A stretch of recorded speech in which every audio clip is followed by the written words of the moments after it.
But the verse was about that the kingdom of God is not about talk, but of power. And like sharing that with you, like it helps cement it for me because I get to share the gospel with you. Mm-hmm. So it's not like you haven't read the Bible, but just seeing it in a different perspective, it makes me excited that stuck out to me. So I get to share it with you so you can share in that experience. I love that, being able to discuss what we're reading or watching.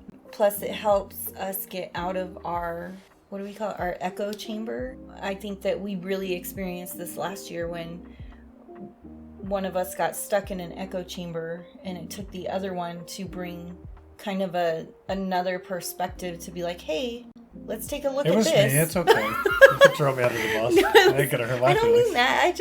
It did take me saying, hey, I get this is what you're into and you're watching right now, but I really think that you need to consider some of this other information, because I think that it's important for you to hear this other side. Sure. And I think that it broke down some walls that you had started to put up. Mm-hmm. And so I think that that's important for us to be like a sounding board. Yeah, because but it's important that God built that foundation for us, because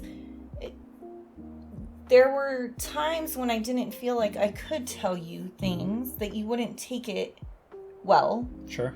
And so God has brought us to this other side of, no, we can have these conversations with each other. And it did take a while for us to get there and be able to share that information with each other. Because for a while, I didn't know, we didn't really have spiritual biblical talks. Yeah. And we would talk about God stuff.